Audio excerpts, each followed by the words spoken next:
Ողջույն սիրելի հետևորդներ, ԱՄՆ գլխավոր լուրերն են եթերում եւ շարունակում ենք հետևել Լոս Անջելեսում տեղի ունեցող իրադարձություններին եւ Միացյալ Նահանգներում միևնույն ժամանակ այլ իրադարձությունների։ Լոս Անջելեսում այսօր ընդդեմ այսի բողոքի ցույցերի 4-րդ օրն է։ Սկզբում վերջին օրվա իրադարձություններից պատմենք, ապա կանդրադառնանք նաեւ արդեն այսօր ծավալվող իրադարձություններին։ Երեկ, երբ դաշնային ներգաղթի խուզարկությունների դեմ բողոքի ցույցերի 3-րդ օրն էր, նախագահ Դոնալդ Թրամփի կողմից ուղարկված Կալիֆոռնիայի ազգային գվարդիայի զինծառայողները տեղակայվել էին քաղաքում։ Սկզբում 300 ազգային գվարդիայի զինվորներ էին ներքին անվտանգության նախարարության աշխատակիցների հետ միասին կանգնած քաղաքապետարանի մոտ գտնվող դաշնային շենքի մոտ։ Ազգային գվարդիայի զինվորները նաև նկատվել են Լոս Անջելեսի հարավ-արևելքում գտնվող Home Depot խանութի մոտ, որտեղ շաբաթ օրը ցուցարարները բախվել էին ոստիկանության հետ։ Դաշնային ուժերը կենտրոնական տարածքում կիրառել են արցունքաբեր գազ ամբոխին ցրելու համար, մինչդեռ որոշ ցուցարարներ ոստիկանների ուղղությամբ նետել են բետոնե կտորներ, շշեր եւ այլ առարկաներ։ Ոստիկանությունը հայտնել է, որ հավաքն ապօրինի է եւ ձերբակալություններ է իրականացրել։ Լոս Անջելեսում ցույցերը սկսվել էին ուրբաթ երեկոյան, երբ ներգաղթի եւ մաքսային վերահսկողության գործակալները ձերբակալել էին տասնյակ մարդկանց ներգաղթի օրենքների խախտման կասկածանքով։ Հաջորդ օրը Թրամփի վարչակազմը հրամայել է 2000 ազգային գվարդիական ուղարկել Լոս Անջելես։ Այդ թիվն այժմ 1000 է, սակայն սպասվում է, որ երեկոյան վերջնական թվով գվարդիականները կտեղակայվեն Լոս Անջելեսում։ Պաշտպանության նախարար Փեթ Հեքսեթն էլ նախազգուշացրել էր, որ Պենտագոնը պատրաստվում է մոբիլիզացնել նաև ակտիվ ծառայության զինծառայողներ, եթե բռնությունը շարունակվի։ Կալիֆոռնիայի նահանգապետ Գևին Նյուսոմը երեկ հայտարարել էր, որ պաշտոնապես պահանջել է Թրամփի վարչակազմից չեղարկել ազգային գվարդիայի տեղակայման հրամանը, այն անվանելով ապօրինի։ Նա մեղադրել էր Թրամփին արհեստական ճգնաժամ ստեղծելու մեջ եւ նահանգի ինքնիշխանությունը խախտելու մեջ։ Թրամփը սոցիալական ցանցերում ցուցարարներին անվանել էր բռնի ապստամբական ամբոխ եւ հայտարարել, որ հանձնարարել է իր նախարարներին իրականացնել բոլոր անհրաժեշտ քայլերը դադարեցնելու այն, ինչը ինքը անվանել է ապստամբություն։ Նյու Ջերսիում կիրակի լրագրողների հետ խոսելով Թրամփին հարցրել էին, արդյոք պատրաստվում է կիրառել ապստամբության մասին օրենքը, որը նախագահին լիազորում է ԱՄՆ զինուժն օգտագործել ներքին անկարգությունները ճնշելու նպատակով։ Թրամփը պատասխանել էր,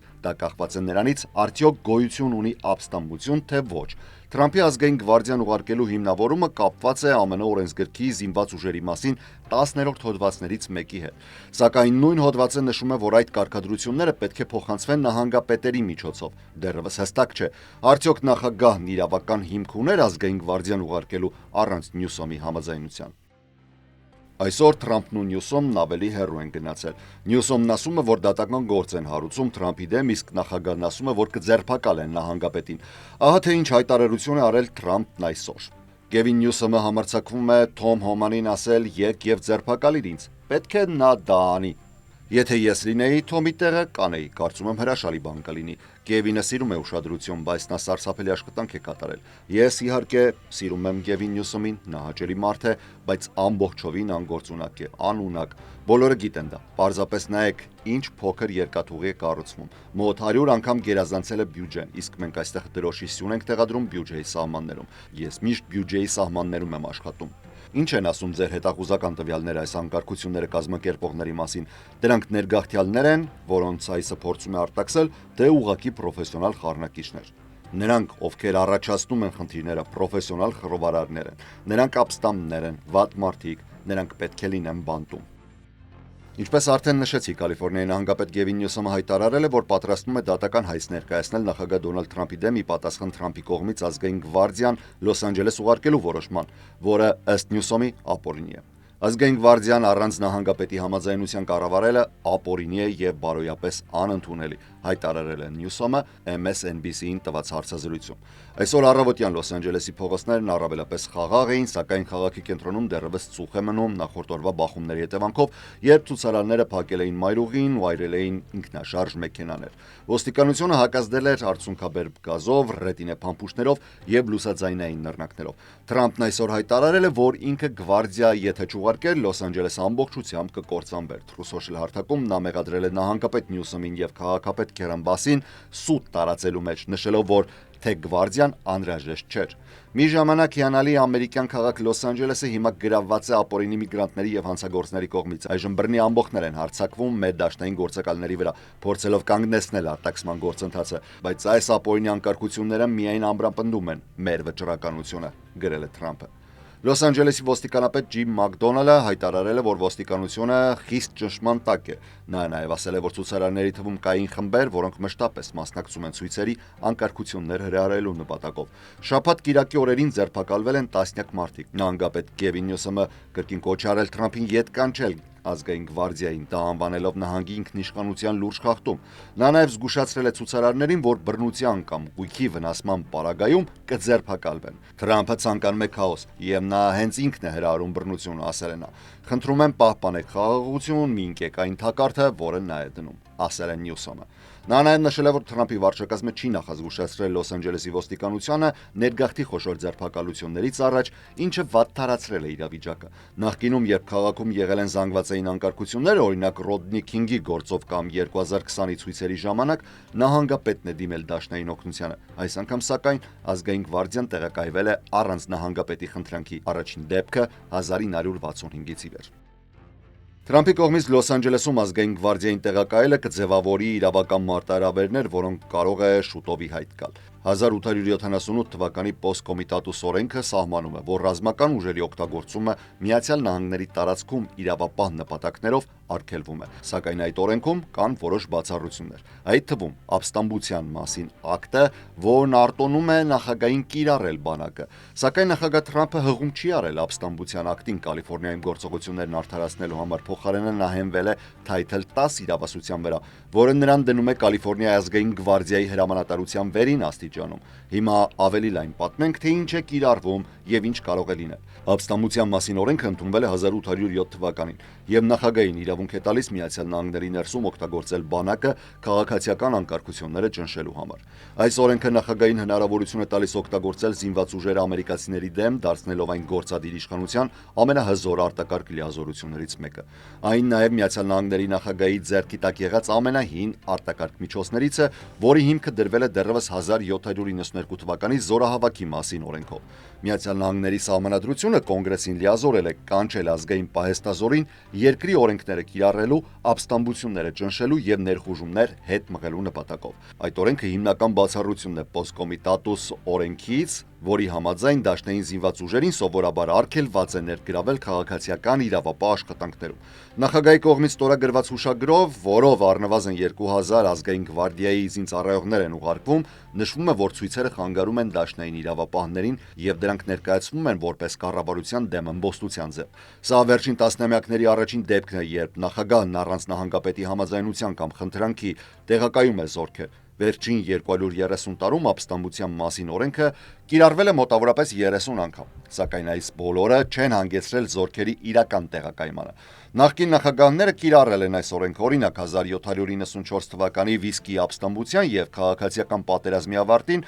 Քու Քլուքս Կլանի վերելքի դեմ պայքարի ժամանակ։ Վերջին անգամ այն կիրառվել է 1992 թվականին նախագահ Ջորջ Հեբերտ Ուոքեր Բուշի կողմից Լոս Անջելեսում անկարգությունների ժամանակ, երբ Կալիֆոռնիայի նահանգապետը ռազմական օգնություն էր խնդրել կարգի վերականգնման համար։ Ռոդնի Քինգի գործով սպիտակ ոստիկանների արդարացումից հետո։ Սակայն մինչև դաշնային զորքերի ժամանումը ազգային գվարդիայի նահանգային ստորաբաժանումներն արդեն վերահսկում էին իրավիճակը։ Լոս Անջելեսի դեպքերի հետ կապված ասուլիսով է հանդես եկել քաղաքապետ Քերեն Բասը։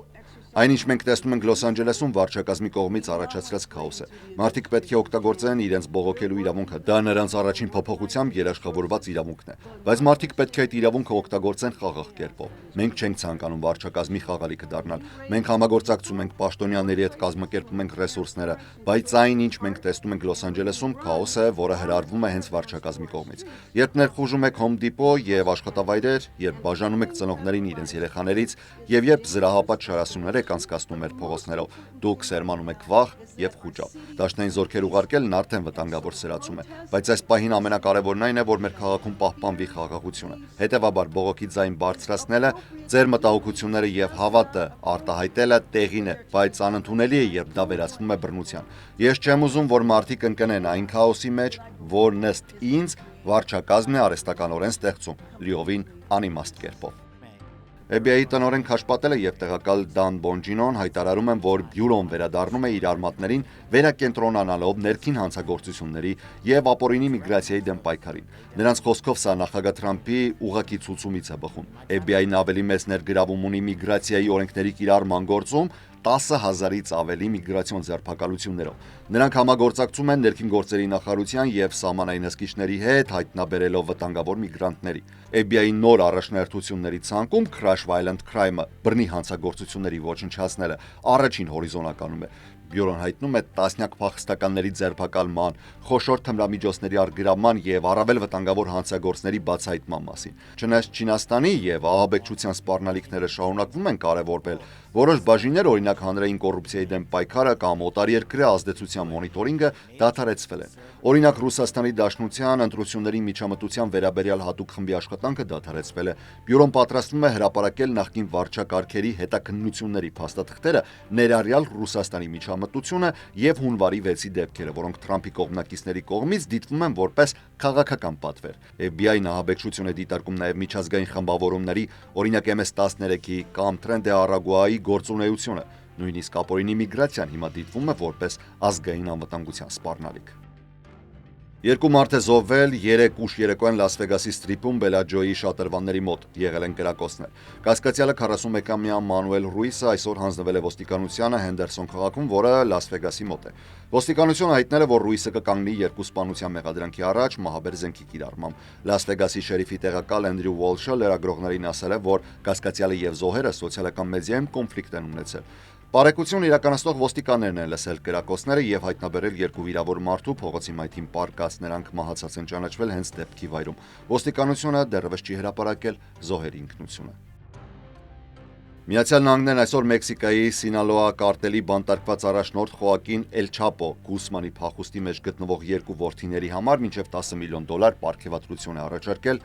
յուրաքանչյուրի համար, նրանց ձերբակալությանը կամ դատապարտմանը նպաստող տեղեկատվության դիմաց։ Խոսքը Արչիվալդո Իվան Գուսման Սալասարի եւ Խեսուս Ալֆրեդո Գուսման Սալասարի մասին է, ովքեր ենթադրաբար ներկայումս գտնվում են Մեքսիկայում։ Էլ Չապոյի մյուս որդիները Խոակին Գուսման Լոպեսը եւ Օվիդիո Գուսման Լոպեսը ներկայումս կալանավորված են Միացյալ Նահանգներում։ Մայիսին դաշնային դատախազները հայտարարել են, որ չեն հետապնդի մահապատժի կիրառումը Խոակին Գուսման Լոպեսի նկատմամբ, եթե վերջինս դատապարտվի Չիկագոյում ներկայացված մի քանի մեղադրանքներով։ Պատժամիջոցներ են սահմանվել նաև Սինալոա կարտելի Չապիտոս փոքր չապոներ կոչվող խմբավորման նկատմամբ, որը համարվում է Միացյալ Նահանգներ ֆենտանիլի հիմնական ներկրողներից մեկը։ Նմանապես պատժամիջոցներ են կիրառվել Չապիտոսների գործընկերների եւ Մեքսիկայի Մազատլան քաղաքում գործող մի քանի կազմակերպությունների նկատմամբ, որոնք կասկածվում են թմրանյութերի մաքսանենգության, շորտման եւ փողերի լվացման մեջ։ Դաշնային դատախազների համաձայն Էլ Չապոն ավելի քան 25 տարի թմրանյութերի ներառյալ կոկայինի զանգվածային ներմուծում է իրականացել Միացյալ Նահանգներ։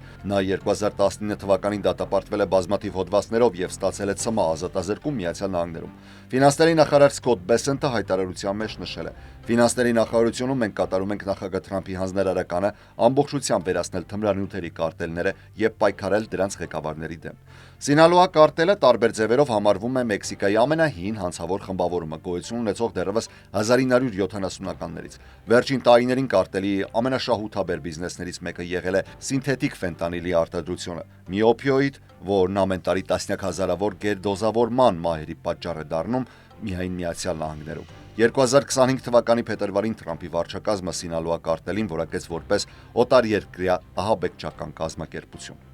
Այս ժամի համար նախատեսել էինք այսքանը։ Ես Հարություն Մինասյանն եմ, շնորհակալ եմ ուշադրության համար, խաղաղ եղեք։